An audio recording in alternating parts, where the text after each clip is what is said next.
Okay hi friends, welcome to job box 360 YouTube channel. RRB group D exams సంబంధించి మీకు ప్రతిరోజు మ్యాథ్స్కి సంబంధించినటువంటి videos అనేది అప్లోడ్ చేస్తూ ఉన్నాం. కాకుంటే 2 డేస్ మీకు వీడియోస్ అనేది రాలేదు. కారణం కొంచెం హెల్త్ బాగలేదు, అందువల్ల మీకు వీడియోస్ అనేది అప్లోడ్ చేయలేకపోయాను. ఓకేనా, ఇకపై వీడియోస్ అనేది వస్తూ ఉంటాయి. మీరు జాగ్రత్తగా ప్రిపేర్ అవ్వండి అండ్ ప్రాక్టీస్ చేయండి. ఓకేనా, ఇక ఈ వీడియోలో ఆర్ఆర్బీ గ్రూప్ డి ఎగ్జామ్స్ సంబంధించి మ్యాథ్స్లో ఎక్కువగా రిపీట్ అవుతున్నటువంటి మోడల్స్ మీద ఆల్రెడీ మనం సిరీస్ అనేది స్టార్ట్ చేసాం. మీకు వీడియోస్ అనేది కూడా అందించాను. వాటిల్లో భాగంగానే ఈ వీడియోలో కూడా మనం most important and repeated questions అనేది చూస్తూ ముందుకైతే వెళ్దాం. ఓకేనా, వీడియో లైక్ చేయనట్లయితే వెంటనే ఒక లైక్ చేయండి. మన ఛానల్ని సబ్స్క్రైబ్ చేసుకోకుండా ఇంకా చూస్తున్నట్లయితే సబ్స్క్రైబ్ చేసుకొని ఫాలో అవుతుండండి. ఇప్పటికే 18K రీచ్ అయ్యాం. 18K కాదు, 18K ప్లస్ సబ్స్క్రైబర్స్ అయితే మన ఛానల్కి అయితే ఉన్నారు. అదంతా మీరు సపోర్ట్ చేయబట్టే రావడం జరిగిందనమాట. ఇంకా మన ఛానల్ సబ్స్క్రైబ్ చేసుకోకుండా చూస్తుంటే వెంటనే సబ్స్క్రైబ్ చేసుకొని ఫాలో అవుతుండండి. అప్లోడ్ చేస్తున్న ప్రతి వీడియో చాలా ఇంపార్టెంట్. ఎందుకంటే మనకి గ్రూప్ డి ఎగ్జామ్లో ఎలాంటి మోడల్స్ వచ్చే అవకాశం ఉందో వాటిని చదువుకోవడం చాలా ముఖ్యం.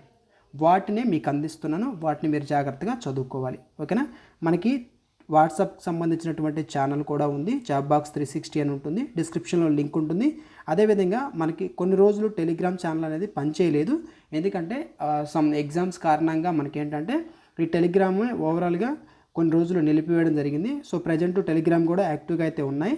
కాబట్టి టెలిగ్రామ్ ఛానల్లో కూడా ఎవరైనా జాయిన్ ఉన్నట్లయితే మీకు డిస్క్రిప్షన్లో లింక్స్ ఇస్తాను, క్లిక్ చేసి జాయిన్ అవ్వండి. అక్కడ మీకు మ్యాథ్స్కి సంబంధించినటువంటి ఇంపార్టెంట్ ఫార్ములాస్ అనేది కూడా మీకు అందిస్తాను. ఆల్రెడీ గతంలో అప్లోడ్ చేశాను.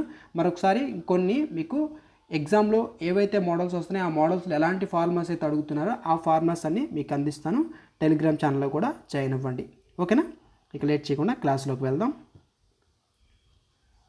ఫస్ట్ క్వశ్చన్ చూడండి, జాగ్రత్తగా మీరు కూడా ప్రాక్టీస్ చేయాలి.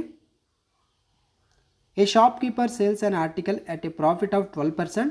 If he had bought it for 10% loss and sold it for 5.75 more, he would have gained 30%. Find the cost price of the article. ఓకేనా, తెలుగు మీడియం స్టూడెంట్స్ కూడా చూడండి. ఒక వ్యాపారి ఒక వస్తువును 12% లాభానికి అమ్ముతాడు.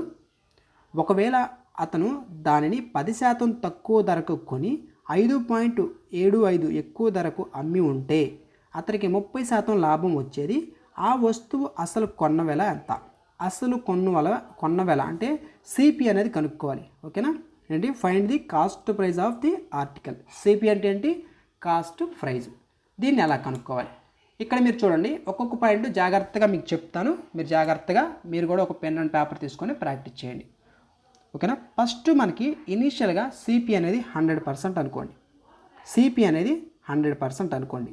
ఓకేనా, అప్పుడు మనకి ఏమన్నారు? ఇనీషియల్గా 100% అనుకుంటే ఫస్ట్ ఒక వస్తువును 12% లాభానికి అమ్ముతాడు అంటే ఇనీషియల్గా 100% అనుకుంటే ఎస్పి ఎంత అవుతుంది? 112%, 112%. ఎందుకంటే ఆ 12 ఎగస్ట్రా ఎందుకు వచ్చిందంటే లాభం అన్నారు కాబట్టి, 12% లాభం అన్నారు కాబట్టి. ఓకేనా, ఇది ఇంతవరకు ఓకే. తర్వాత ఒకవేళ అతను దాన్ని 10% తక్కువ ధరకు కొనడం అంటే ఏంటండి? CP, cost price. కాబట్టి న్యూ సిపి ఎంత? న్యూ సిపి ఎంత ఈజ్ ఈక్వల్ టు 90%. 10% తక్కువ కంటే 90% అంటే 90%కి కొన్నాడని అర్థం. ఓకేనా, కొత్త సిపి న్యూ సిపి అనేది 90%. న్యూ ప్రాఫిట్ ఎంత? 90%. న్యూ ప్రాఫిట్ కూడా ఇచ్చారు ఇక్కడ. అతను 30% లాభం వచ్చేది. ఓకేనా, న్యూ ప్రాఫిట్ అంత? ప్రాఫిట్ ఈజ్ ఈక్వల్ టు 30% కదా. న్యూ ప్రాఫిట్ అనేది 30%. ఇప్పుడు న్యూ ఎస్పి కొత్త ఎస్పి అనేది ఎంత అవుతుంది? 90% ఏదైతే సిపి ఉందో ఇంటూ మనకి 30% ప్రాఫిట్ అంటే 130. ఎందుకంటే 100కి తీసుకుంటే 130/100. ఓకేనా, 0 క్యాన్సిల్. 13/10 అంటే 1.3గా రాసుకోవచ్చు. ఓకేనా, 13/10 అంటే లేకుంటే 0 క్యాన్సిల్ చేయండి. 9 13 ఎంత? 9 13 క్యాలిక్యులేట్ చేస్తే అయిపోద్ది 117%. ఓకేనా, 117%. ఇది న్యూ ఎస్పి. మనకి ఆల్రెడీ స్టార్టింగ్లో ఎంత ఎస్పి ఉంది? 112 ఉంది. సో ఈ 117 నుంచి 112 తీసేయండి. 117 నుంచి 112 తీసేసి అంత 5%. అంతే కదా. ఈ 5% దేనికి సమానం అన్నారు? ఇక్కడ ఇచ్చారు చూడండి. ఇక్కడ 75 ఎక్కువ ధరకు అమ్మి ఉంటే, ఎక్కువ ధర తక్కువ ధర అంటే డిఫరెన్సే కదా, కాబట్టి ఆ 5%కి 75కి 5.75కి సమానం. ఓకేనా, 5% అంటే 5.75కి సమానం. 5% ఎంత అయితే 1% విలువ ఎంత? 1% విలువ ఎంత? క్యాన్సిల్ చేయండి. క్యాన్సిల్ చేస్తే 5 ఎక్కలు మీరు క్యాన్సిల్ చేస్తే 1.15. 1% విలువ ఎంత వచ్చింది? 1% విలువ 1.15 వచ్చింది. 1% విలువ 1.15 అయితే 100% విలువ కనుక్కోవచ్చు కదా, మనకు సిపిఏ కదా కనుక్కోమంది. 100% విలువ ఎంత? 1.15 ఇంటూ 100 అంతే కదా. ఇప్పుడు దీన్ని క్యాలిక్యులేట్ చేయండి. దీన్ని క్యాలిక్యులేట్ చేస్తే 115. ఓకేనా, ఆన్సర్ ఎంత? 115 rupees. Option A is the correct answer. ఓకేనా. నెక్స్ట్ క్వశ్చన్, ఒక దీర్ఘ చతురస్రం యొక్క కర్ణం అంటే డయాగ్నల్ ఇచ్చారు √41 మరియు దాని వైశాల్యం 20 ఇచ్చారు. అయితే దీర్ఘ చతురస్రం యొక్క చుట్టుకొలత పెరిమీటర్ అనేది కనుక్కోవాలి. ఓకేనా, పెరిమీటర్ ఫార్ములా ఏంటి? రెక్టాంగులర్కి సంబంధించి పెరిమీటర్ ఫార్ములా 2/L+B. ఓకేనా, రాసుకోండి ఒకవేళ తెలియకపోతే. 2/L+B. ఓకేనా, ఇప్పుడు 2/L+B అంటే L తెలియాలి, B తెలియాలి. ఇవి తెలియాలంటే ఫస్ట్ ఇచ్చినట్టు రాసుకోండి. మనకేమి ఇచ్చారు? డయాగ్నల్ ఇచ్చారు √41. డయాగ్నల్ ఫార్ములా ఏంటి రెక్టాంగులర్లో? D √L² + B². దీని విలువ ఇచ్చారు √41. ఓకేనా, ఈ రూట్ క్యాన్సిల్ అయిపోద్దిగా. సో అప్పుడు ఏం మిగులుతుంది? L² + B² = 41 మిగులుతుంది. ఓకేనా, L² + B² = 41. ఇది ఎట్లా ఉంచండి. నెక్స్ట్ ఏమి ఇచ్చారు? వైశాల్యం కూడా ఇచ్చారు, ఏరియా కూడా ఇచ్చారు. ఏరియా ఫార్ములా ఏంటి మనకి? L × B. Area formula L × B ఎంత ఇచ్చారు? 20 ఇచ్చారు. అంటే LB = 20, L² + B² = 40, L² + B² LB. ఇవి చూస్తుంటే మీకు ఏమనిపిస్తుంది? ఇక్కడ రాస్తాను ఒక్క నిమిషం. LB అనేది 20, L² + B² విలువ 41. ఇక్కడ మనకి L + B² formula, A + B² formula ఉంది కదా, అది వేస్తే సరిపోద్ది. L² + B² + 2 × LB. ఇప్పుడు సబ్స్టిట్యూట్ చేయండి. L² + B² విలువ 41 + 2 × LB. 2 × LB. 2 × LB అంటే 2 × 20 అంతా 40. 41 + 40 అంటే 81. ఇక్కడ స్క్వేర్ ఉంది, స్క్వేర్ అవతలకి వెళ్తే √81 అవుతుంది. √81 అంటే 9. సో L + B విలువ ఎంత? 9. L + B విలువ 9 వచ్చింది. ఓకేనా, ఇదంతా ఎందుకు చేసాం మనం? ఈ L + B కోసం చేసాం. ఈ L + B ఎందుకు? మనకేంటి? 2/L+B కదా చుట్టుకొలత ఫార్ములా పెరిమీటర్, కాబట్టి ఇక్కడ L + B కనుక్కోవడం కోసం చేసాం ఇదంతా. = 2 × 9 ఎంత? 18. ఆన్సర్ ఎంత? 18 centimetres. Option B is the correct answer. ఓకేనా, దీన్ని డైరెక్ట్గా కూడా చేయొచ్చు. అదేంటంటే L × B ఎంత వచ్చింది? ఇందాకలా మనకి 20 వచ్చింది. ఇక్కడే మనం డైరెక్ట్గా L విలువ B విలువ కనుక్కోవచ్చు. 20 రావాలంటే Lని Bని ఏ విధంగా తీసుకోవచ్చు? 4 × 5గా తీసుకోవచ్చు కదా. 4 × 5 = 20. తర్వాత ఈ L² + B² కూడా సబ్స్టిట్యూట్ చేయండి, మనకు అదే విలువ రావాలి. L² అంటే 4² అంతా 16 + B² అంటే 5. 5² అంటే అంతా 25. 25 ఒక 6, 31 ఒక 10, 41. సో మనకి ఈక్వల్ అవుతుంది కదా, 41 = 41 అవుతుంది. కాబట్టి 4 × 5 డైరెక్ట్గా L ప్లేస్లో 4, B ప్లేస్లో 5 పెట్టుకొని కూడా డైరెక్ట్గా చేసేయచ్చు. ఓకేనా, ఇది ఈజీ పద్ధతి. ఇది ఏంటంటే నార్మల్ పద్ధతి. మీకు 2 మెథడ్స్ తెలియాలి. ఓకేనా, నెక్స్ట్ క్వశ్చన్ చూడండి. ఈ ప్రాబ్లం సంబంధించి మీకు ఆల్రెడీ 2 వీడియోస్లో చెప్పాను ఎలా చేయాలనేది. ఈజీ వేలో ఆలోచించండి. ఆలోచించి ABC ప్లేస్లో ఏం పెడితే మనకి ఈక్వల్ అవుతుంది అనేది చూసుకొని ఈ ఈక్వేషన్ని సాల్వ్ చేయండి. ఓకేనా, ఇది మీకు హోంవర్క్ కంపల్సరీగా ప్రతి ఒక్కరూ చేయాలి. ఓకేనా, నెక్స్ట్ క్వశ్చన్. ఒక ట్రైన్ ఉంది, ఒక స్తంభాన్ని 12 సెకండ్లో మరియు 260 మీటర్లు పొడవగలిగినటువంటి ప్లాట్ఫామ్ను 25 సెకండ్లో దాటుతుందంట. ఆ రైలు వేగం గంటకు ఎన్ని కిలోమీటర్/h స్పీడ్ అని కనుక్కోమన్నారండి. ఆ రైలు యొక్క వేగం. ఓకేనా, రైలు వేగం గంటకు ఎన్నో కిలోమీటర్/h అంటే ఏంటి? మనకి స్పీడ్, వేగం అనేది కనుక్కోవాలి. ఎలా చేయాలి చూడండి. ఫస్ట్ ఆఫ్ ఆల్ మనకి ఇక్కడ మీరు చూస్తే మనకి ట్రైన్కి సంబంధించినటువంటి లెంత్ ఏమవుతుంది ఎల్ అనుకోండి, ఓకేనా, లెంత్ ఎల్. తర్వాత స్పీడ్ ఏంటి ఎస్. మనకి ఒక ఫార్ములా ఉంది, ఏంటది డిస్టెన్స్ ఫార్ములా, ఓకేనా. మీకు ఇక్కడ ఏ లెటర్స్ ఇచ్చినా గుర్తుపెట్టుకోవాల్సిన formula distance equal to time into speed, అంతే కదా. Distance equal to time into speed, ఇదే ఫార్ములా, ఓకేనా. ఈ ఫార్ములా మర్చిపోతే ఈ ప్రాబ్లం చేయలేరు, అంతే సింపుల్గా చెప్పాలంటే. Distance equal to time into speed. ఇప్పుడు చూడండి, మనకి ఏమి ఇచ్చారు, ఒక రైలు ఒక స్తంభాన్ని 12 సెకండ్లో మరియు 260 మీటర్ల పొడవు గల ప్లాట్ఫామ్ని 25 సెకండ్లో దాటుతుంది. ఫస్ట్ కండిషన్ ఒక్కోటి రాసుకుంటూ వెళ్తాను. ఒక రైలు ఒక స్తంభాన్ని 12 సెకండ్లలో దాటుతుంది, ఓకేనా. ఒక స్తంభాన్ని 12 సెకండ్లో దాటుతుందంటే మనకి డిస్టెన్స్ ఈజ్ ఈక్వల్ టు, ఓకేనా, ఏమి ఇచ్చారు 12 సెకండ్స్ ఇచ్చారు, స్పీడ్ మనకు తెలియదు ఎస్, ఓకేనా. ఇది ఒక కండిషన్. నెక్స్ట్ 260 మీటర్ల పొడవు గల ప్లాట్ఫామ్ని 25 సెకండ్లో దాటుతుంది. అంటే ఇక్కడ డిస్టెన్స్ ప్లస్ తర్వాత ప్లాట్ఫామ్ లెంత్, ప్లాట్ఫామ్ యొక్క డిస్టెన్స్ ఏదైతే ఉందో ఆ మీటర్స్ కూడా రాసుకోవాలి. 260 ఈజ్ ఈక్వల్ టు మనకేమి ఇచ్చారు 25 అనేది టైము, ఓకేనా, సెకండ్స్ అంటే టైము, ఇంటూ ఎస్. మీకు అర్థం కావాలని జాగ్రత్తగా చెప్తున్నాను, చిన్నగా మీకు అర్థం కావాలని, ఓకేనా, జాగ్రత్తగా వినండి. ఇక్కడ చూడండి, డిస్టెన్సు తర్వాత ప్లాట్ఫామ్ యొక్క డిస్టెన్సు యాడ్ చేయాలి ఖచ్చితంగా, ఓకేనా. ఒకవేళ ట్రైన్ అన్నా కానీ ఆ ట్రైన్ యొక్క లెంత్లు అనేది యాడ్ చేయాలి, ఓకేనా. ఒక బ్రిడ్జి వచ్చింది, ఒక ట్రైన్ వచ్చింది, అప్పుడు కూడా ఆ బ్రిడ్జి యొక్క లెంత్ ఆ ట్రైన్ యొక్క లెంత్ని యాడ్ చేయాలి, గుర్తుపెట్టుకోండి. ఇప్పుడు ఇక్కడ చూస్తే distance plus 260 equal to 25 into S కదా. అయితే ఇక్కడ డిస్టెన్స్ ప్లస్లో ఏం రాసుకోవచ్చు, distance equal to 12 into S వచ్చింది కదా, అది రాయొచ్చు కదా, ఓకేనా. ఇక్కడ రాస్తున్నాను చూడండి, డిస్టెన్స్ ప్లస్లో నేను 12s రాశాను is equal to plus 260 is equal to 25s, ఓకేనా. ఇప్పుడు 260 ఈ 12s ఉంది కదా, అవతలకి తీసుకెళ్ళండి. 25s మైనస్ 12s, 25లోంచి 12 తీసివేస్తే ఎంత, ఎందుకంటే ఈ ప్లస్ అనేది అవతలకి వెళ్తే మైనస్ అయింది కదా.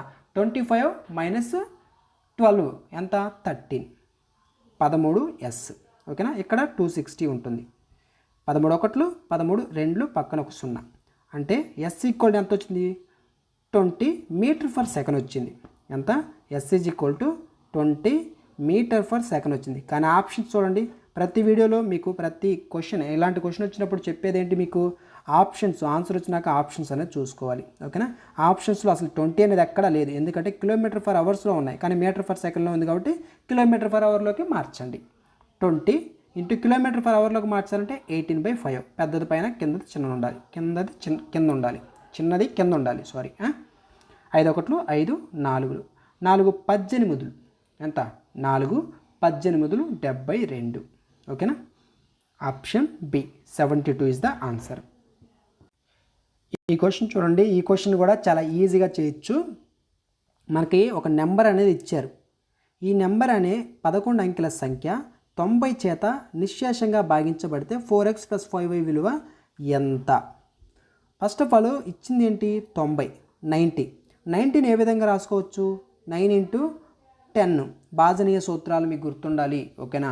9 యొక్క డివిజిబిలిటీ రూలు అండ్ 10 యొక్క డివిజిబిలిటీ రూల్ తెలియాలి. ఫస్ట్ ఆఫ్ ఆల్ 10 చేద్దాం, ఓకేనా. 10 యొక్క డివిజిబిలిటీ రూల్ ఏంటి, ఖచ్చితంగా లాస్ట్ డిజిట్ ఇచ్చినటువంటి నెంబర్లో లాస్ట్ డిజిట్ ఏదైతే ఉంటుందో అది మస్ట్ అండ్ షుడ్గా 0 అనేది ఉండాలి, ఓకేనా. 10తో డివిజిబిలిటీ రూల్ 10కు సంబంధించినటువంటి డివిజిబిలిటీ రూల్ లాస్ట్ 0 రావాలి, ఓకేనా. y విలువ ఏమవుతుంది, అప్పుడు సింపుల్గా మనం y = 0 రాసుకోవచ్చు. y విలువ వచ్చేసింది. ఇప్పుడు 9 యొక్క డివిజిబిలిటీ రూల్ ఏంటి, 9 యొక్క డివిజిబిలిటీ రూలు మొత్తం కూడితే మనకి 9తో డివిజిబుల్ అవ్వాలి. మొత్తం కూడండి, 5 4 3 2 1 7 4 x 9 6, తర్వాత y ప్లస్లో మనకు 0 వస్తుంది కాబట్టి అవసరం లేదు అది, ఓకేనా. మొత్తం మనం కూడితే మీరు కూడితే మీకు 46 వస్తుంది, ఓకేనా. 46 ప్లస్ ఇక్కడ x కూడా ఉంది కాబట్టి xను కూడా రాసుకోవాలి, ఓకేనా. 46 + x 46 వచ్చిందంటే మనకి 9తో పోవాలంటే, ఓకేనా. 9 5 45, 9 6 ఎంత 9 6 54 వస్తుంది, 54 అనేది వచ్చింది. కాబట్టి 46కి ఎంత కలిపితే 54 వస్తుంది? 8 కలిపితే 46 ప్లస్ 8 కలిపితే మనకి 54 అనేది వస్తుంది. అంటే ఎక్స్ విలువ ఏమవుతుంది? 8 అవుతుంది. కాబట్టి అడిగిన క్వశ్చన్ ఏంటి? 4x plus 5a. 4 into 8 plus 5 into 0 అంటే 0 కదా. సో 4 8 ఎంత? 32. 4 8 32. ఇక్కడ ఆప్షన్స్లో మిస్టేక్ పడింది, ఆన్సర్ మాత్రం కరెక్టే. ఓకేనా? క్వశ్చన్కి ఇదే ఆన్సర్ 32. ఓకేనా? ఈ క్వశ్చన్ చూడండి, మీకు అర్థమయ్యేటట్లు నీట్గా చెప్తాను, వినండి. 4 సంఖ్యల్లో మొదటి 3 సంఖ్యల సగటు 4వ సంఖ్యకు 3 రెట్లు ఉంటుంది. 3 రెట్లు ఉంటుందంట. ఆ 4 సంఖ్యల మొత్తం సగటు 35 అయితే ఆ 4వ సంఖ్య ఏది? ఆ 4వ సంఖ్య ఏది అనేది ఆ 4వ సంఖ్య కనుక్కోవాలి. ఓకేనా? ఫస్ట్ మీకు ఒక్కొక్క పాయింట్ చెప్తాను, జాగ్రత్తగా ఇలాంటి మోడల్ వచ్చినప్పుడు నేను చెప్పినట్టు చేసుకుంటూ వెళ్ళండి, మీకు ఈజీ అవుతుంది. ఫస్ట్ ఆఫ్ ఆల్ ఏంటి? ఆ 4th నెంబర్ కనుక్కోవాలి కాబట్టి ఆ 4th నెంబర్ మనకు తెలియదు, ఇవ్వలేదు కదా అక్కడ, మనం కనుక్కోవాలి కాబట్టి దాన్ని ఎక్స్ అనుకుందాం. ఓకేనా? 4th నెంబర్ని ఏమనుకుందాం? 4th నెంబర్ని ఎక్స్ అనుకుందాం. ఓకేనా? ఇప్పుడు వాడు ఏమన్నాడు క్వశ్చన్లో? మొదటి 3 సంఖ్యల సగటు 4వ సంఖ్యకు 3 రెట్లు ఉంటుంది అన్నాడు. అంటే some of first 3 numbers is equal to మనకి ఆ 3 నెంబర్స్ ఏమన్నాడు? 3 రెట్లు ఉంటుంది. ఏంటి? 4వ సంఖ్యకు 3 రెట్లు ఉంటుంది. 4వ సంఖ్య ఎంత?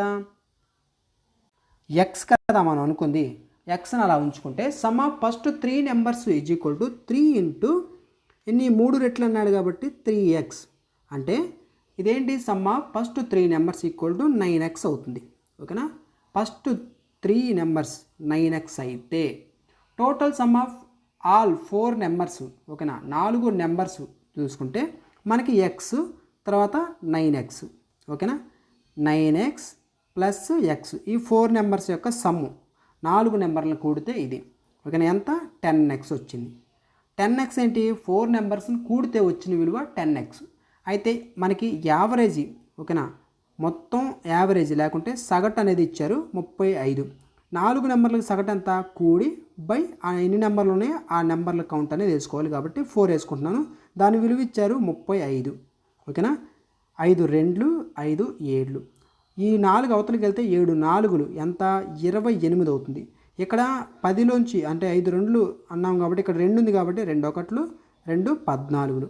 ఎక్స్ విలువ ఎంత వచ్చింది? 14 వచ్చింది. ఓకేనా? సింపుల్గా ఆప్షన్ బి ఆన్సర్ పెట్టేసి వెళ్ళిపోండి. ఓకేనా? నెక్స్ట్ క్వశ్చన్ చూడండి.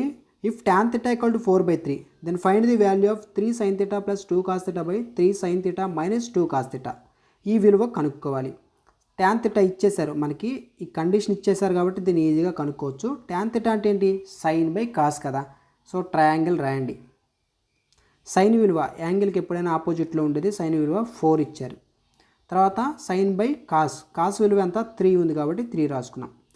ఓకేనా? అడ్జసెంట్ సైడు ఆపోజిట్ సైడు మనకి ఇది కనుక్కుంటే మనకి సైన్ థీటా కాస్ థీటా ఈ మొత్తం కనుక్కోవచ్చు. ఈ యొక్క ఈక్వేషన్ని కనుక్కోవచ్చు. 4 3 వచ్చినప్పుడు ట్రిపులేట్స్, 4 3 వచ్చినప్పుడు ఖచ్చితంగా 5 ఉంటుంది.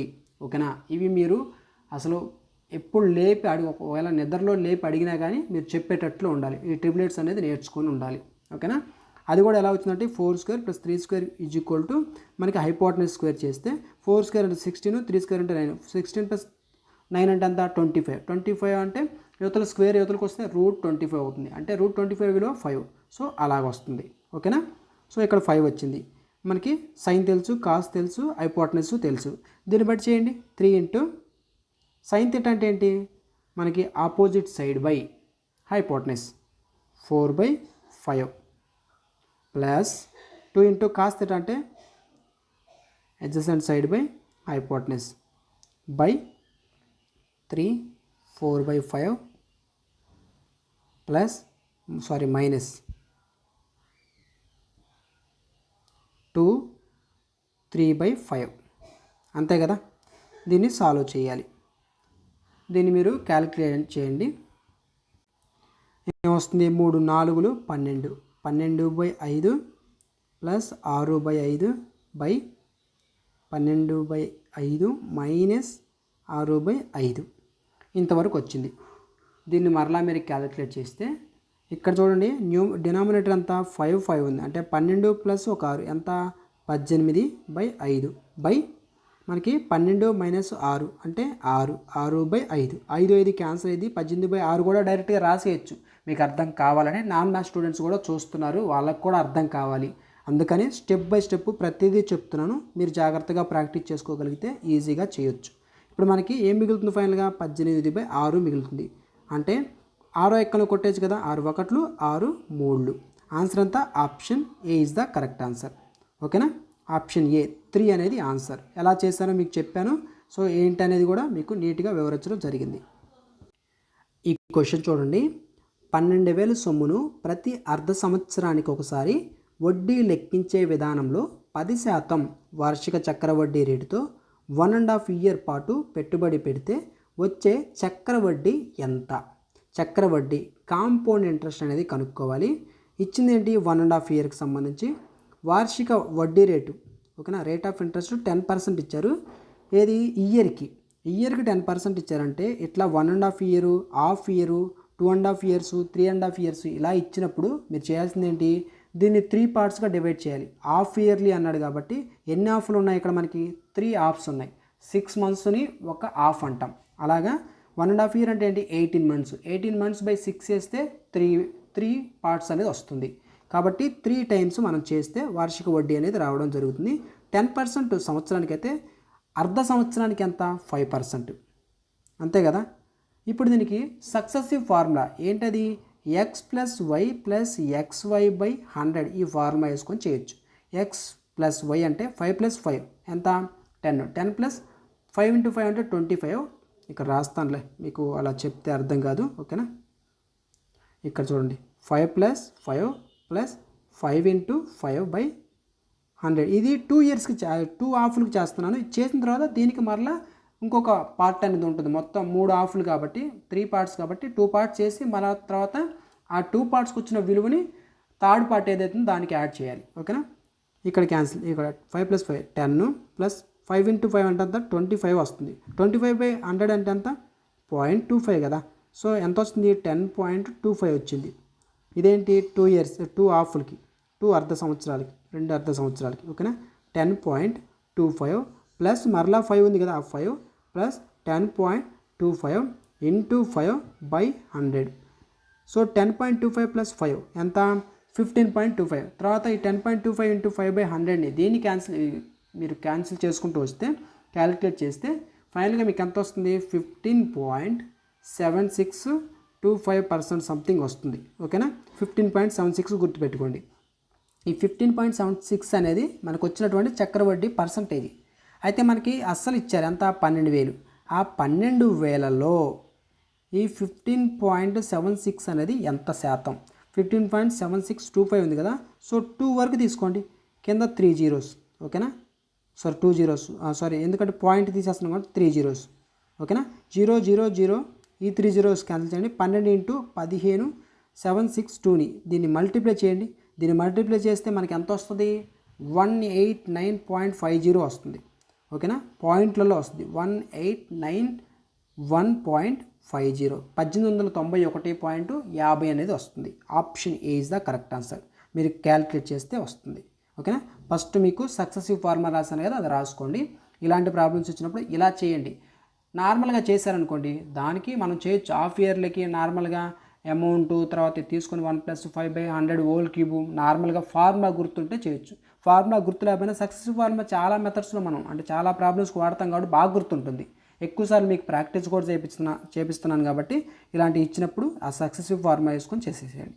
ఓకేనా, ఈ క్వశ్చన్ చూడండి, ఇది కూడా చాలా ఈజీగా చేయొచ్చు. మీకు పాయింట్ తెలియాలి, కొన్ని పాయింట్స్ అనేవి తెలిస్తే చేయొచ్చు. ఓకేనా, ఏ, బి మరియు సి అనే 3 పైపులు ఒక ట్యాంకును వరుసగా 12, 15, 20 గంటల్లో నింపగలుగుతాయి. ఏ పైపు ఎల్లప్పుడూ తెరిచి ఉండి, ఇది కొంచెం మీకు ఇంతవరకు మీరు అంటే గతంలో మీరు ప్రాక్టీస్ చేస్తుంటే మీకు అర్థమవుతుంది. ఈ మోడల్ చూడండి, ఏ అనేవాడు ఎప్పుడు తెరిచే ఉంటాడంట. ఏ అనే పైపు ఎప్పుడు ఓపెన్ చేసే ఉంచుతారు. ఓకేనా, తెరిచి ఉండి.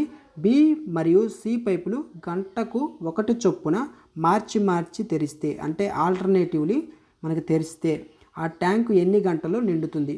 మనం ఇంతవరకు ఎలాంటి మోడల్ చూసాం, ఏబి ఆల్టర్నేట్ చూసాం, ఓకేనా. తర్వాత ఏబిసి ఆల్టర్నేట్ చూసాం. ఇక్కడ ఏంటంటే ఏ పైపు ఎప్పుడు తెరిచి ఉండి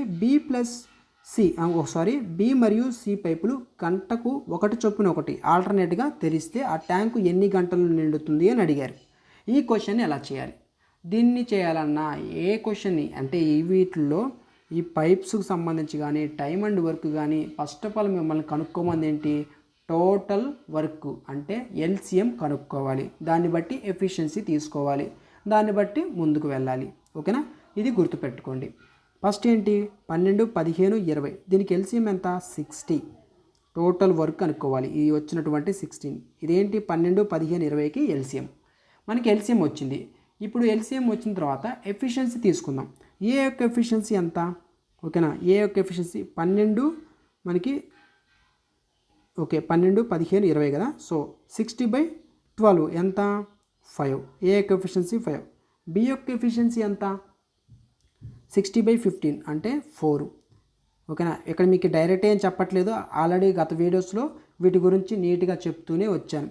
అవి చూస్తే ఇవి ఈజీగా అర్థమవుతాయి. B equal to 4.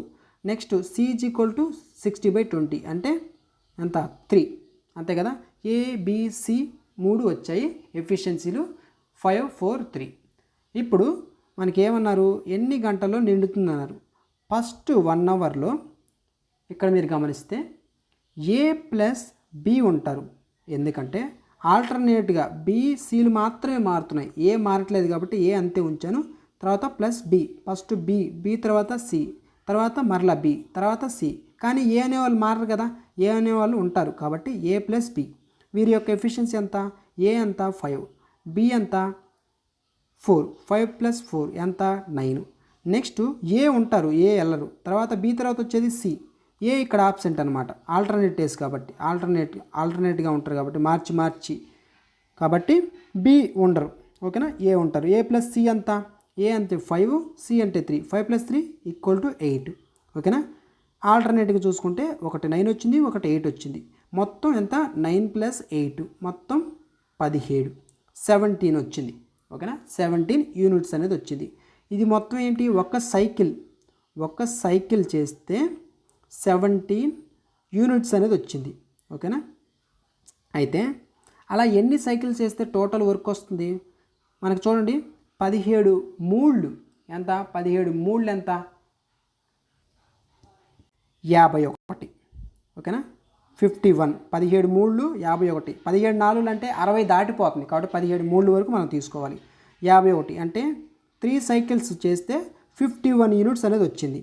ఇప్పుడు ఎన్ని మనకి 3 సైకిల్స్ చేస్తే 51 అంటే ఒక సైకిల్కి ఎంత టైం పట్టింది, 2 అవర్స్. 1 అవర్ 2 అవర్ అంటే మొత్తం 2 అవర్స్ పట్టింది.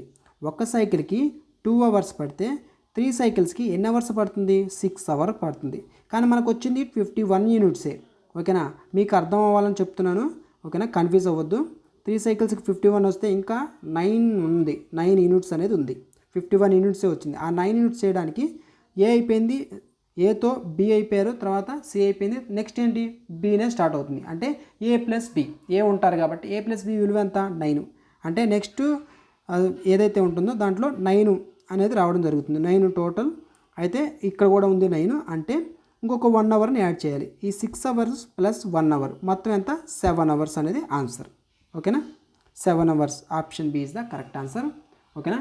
ఇక్కడ ఏంటంటే మొత్తం పని యూనిట్స్ ఎంత 60 యూనిట్స్ అండి, అర్థం చేసుకోండి. మొత్తం గంటల్లో మొదటి గంటలో మనకి ఏ ప్లస్ బి కలిసి చేస్తే 9 యూనిట్లు వచ్చింది. రెండో గంటలో ఏ ప్లస్ సి చేస్తే 8 యూనిట్లు వచ్చింది, ఓకేనా. మొదటి 9 యూనిట్లు, తర్వాత 8 యూనిట్లు, మొత్తం కూడితే 17 యూనిట్లు అయింది. ఇది మొత్తం ఒక్క సైకిల్కి సంబంధించి, ఓకేనా. అలా ఎన్ని సైకిల్స్ చేస్తే మనకి 60 యూనిట్స్ అనేది వస్తుంది. మనకి 3 సైకిల్స్ చేస్తే 51 వస్తుంది, ఓకేనా. 60 రావట్లేదు అంటే ఇంకా 9 తక్కువ వస్తుంది, 9 యూనిట్స్ అనేది తక్కువ వస్తుంది. ఆ 9 యూనిట్స్ నెక్స్ట్ చేసేది ఏంటి, ఏ ప్లస్ బి, తర్వాత ఏ ప్లస్ సి, నెక్స్ట్ ఏంటి ఏ ప్లస్ బి, మరలా ఆల్టర్నేట్ కాబట్టి ఏ ప్లస్ బి విలువ ఎంత 9 కాబట్టి ఆ 9 కూడా ఇక్కడ ఉంది 9 యూనిట్స్, ఇక్కడ ఉంది 9 యూనిట్సే కాబట్టి ఏ ప్లస్ బి నెక్స్ట్ అవరు ఏ ప్లస్ బి చేస్తే 9 యూనిట్లు వస్తుంది. ఈ 51కి 9 కలిపితే మొత్తం 60 అవుతుంది. కాబట్టి ఆ 1 అవర్ని మొత్తం 3 సైకిల్స్ 6 అవర్స్, తర్వాత 6 అవర్స్కి ప్లస్ ఒక 1 అవర్ యాడ్ చేస్తే ఓకేనా మొత్తం 7 అవర్స్ అనేది వస్తుంది. Option B is the correct answer. ఓకేనా, జాగ్రత్తగా చేయాలి.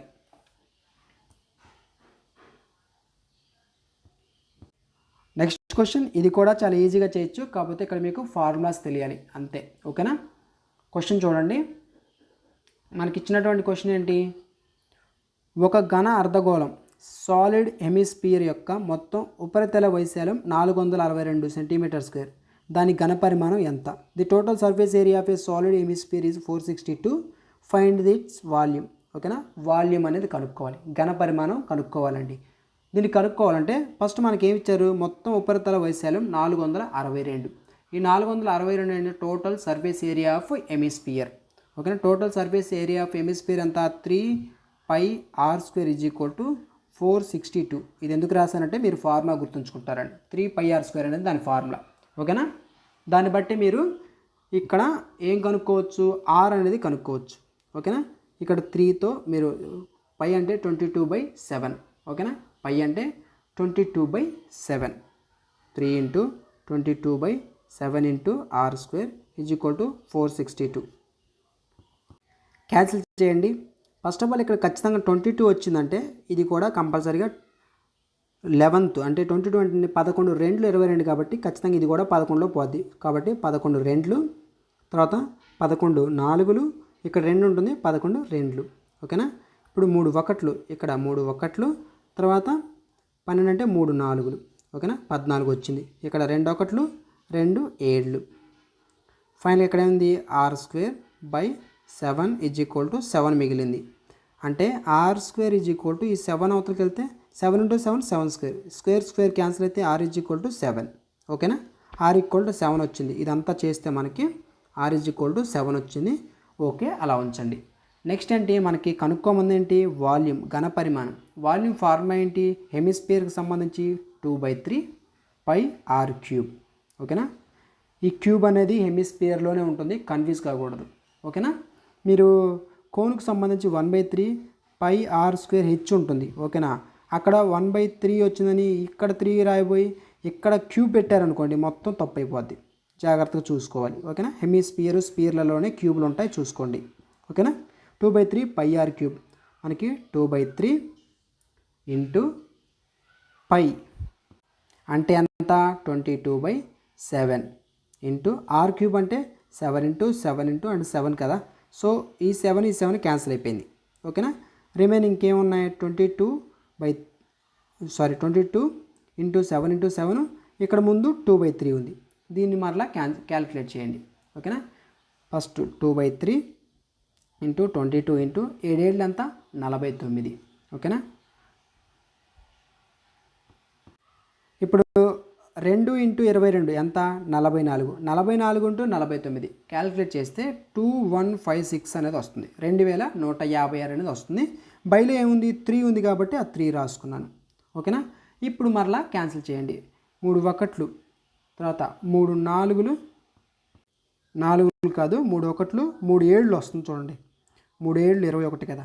సో 3 7, తర్వాత ఇక్కడ 5 ఉందంటే 3 1, తర్వాత ఇక్కడ 2 ఉంటుంది, 6 ఉంటుంది. అంటే 3 8 24 అంతే. 718 తర్వాత పాయింట్లలో కూడా వస్తుంది. ఈ 7తో మనకి ఎక్కడన్నా ఆప్షన్లో ఉందని చూసుకోండి. ఎగ్జామ్లో మీరు పాయింట్లు కూడా చేసుకుంటూ కూర్చోవద్దు, 7తో ఎక్కడన్నా వస్తుంటే చూసుకోండి. ఒక్కటే ఉంది కాబట్టి ఎగ్జామ్లో కూడా ఇలాగే ఉంటే ఎమ్మటే ఇది ఆన్సర్ చేసి వెళ్ళిపోండి. పాయింట్ తర్వాత 6 వచ్చిందా ఎంత వచ్చిందో మనకు అనవసరం. 718 ఇక్కడ 3 నెంబర్స్ వచ్చేసాయి, 3 డిజిట్స్ వచ్చాయి కాబట్టి ఇక్కడ కూడా 718 వచ్చింది కాబట్టి ఆప్షన్ బి అనేది ఆన్సర్ పెట్టుకొని వెళ్ళిపోవచ్చు. టైం సేవ్ చేసుకోవాలి. ఓకేనా, ఇది ఆన్సర్ 718.6. మీకు ఏవైతే చేయమని చెప్పానో ప్రాబ్లమ్స్ అలాంటివి కంపల్సరీగా మీరు ప్రాక్టీస్ చేసుకోండి. ఎవరైతే ప్రాక్టీస్ చేస్తారో ఓకేనా, చెప్పింది చెప్పినట్టు చేసుకుంటూ వెళ్తారో వాళ్ళు ఖచ్చితంగా ఎగ్జామ్లో కూడా చేయగలుగుతారు, స్కోర్ తెచ్చుకోగలుగుతారు. ఏం చేద్దాంలే అనుకుంటే మాత్రం ఎగ్జామ్లో కూడా అలాగే ఉంటుంది. ఇక్కడ మీరు ప్రాక్టీస్ చేస్తే టైం విలువ తెలుస్తుంది, ఎంత టైంలో మీరు చేయగలుగుతున్నారో తెలుస్తుంది, ఏ ప్రాబ్లం చేయలేకపోతున్నారో, ఎక్కడ సమస్య ఉంది, ఎక్కడ మీకు డౌట్స్ వస్తున్నాయి అనేది కూడా తెలిసేది ఎప్పుడు ప్రాక్టీస్ చేసినప్పుడే. కాబట్టి ప్రాక్టీస్ కంపల్సరీగా చేయాలి. ఓకేనా. మనకి వాట్సాప్ సంబంధించినటువంటి ఛానల్ ఉంది, అదేవిధంగా టెలిగ్రామ్ సంబంధించి కూడా ఉంది. జాబ్ బాక్స్ 360 అని సెర్చ్ చేస్తే మీకు వస్తుంది. ఇంకా జాయిన్ అవునట్లయితే జాయిన్ అవ్వండి. మీకు చెప్పాను కదా, ఏవైతే ఎగ్జామ్ సంబంధించినటువంటి ఫార్ములాస్ ఉన్నాయో వాటిని మీకు అక్కడ షేర్ చేస్తాను. వాటిని మీరు కంపల్సరీగా ప్రాక్టీస్ చేయాలి. ఇంకా కొన్ని పాయింట్స్ అనేది, అంటే కొన్ని ఇంపార్టెంట్ మ్యాటర్ అనేది ఉంది ఈ మ్యాథ్స్కి సంబంధించి, వాటిని కూడా మీకు అక్కడ పోస్ట్ చేయడం జరుగుతుంది. కంపల్సరీగా వాటిని మీరు ప్రిపేర్ అవ్వాలి. ఓకేనా. ఇంకొక విషయం ఏంటంటే, మన ఛానల్లో అప్లోడ్ చేస్తున్నటువంటి ఈ వీడియోస్ మీకు ఎలా అనిపిస్తున్నాయి, ఎలా యూజ్ అవుతున్నాయి అనేది కామెంట్ సెక్షన్లో మీ యొక్క అభిప్రాయం తెలియజేస్తే నాకు కొంచెం మోటివేషన్గా ఉంటుంది. మీకు ఏదైనా డౌట్స్ ఉన్నా కానీ కామెంట్ సెక్షన్లో కంపల్సరీగా తెలియచేయండి, వాటికి నేను రిప్లై అనేది ఇస్తాను. ఓకేనా. Thanks for watching.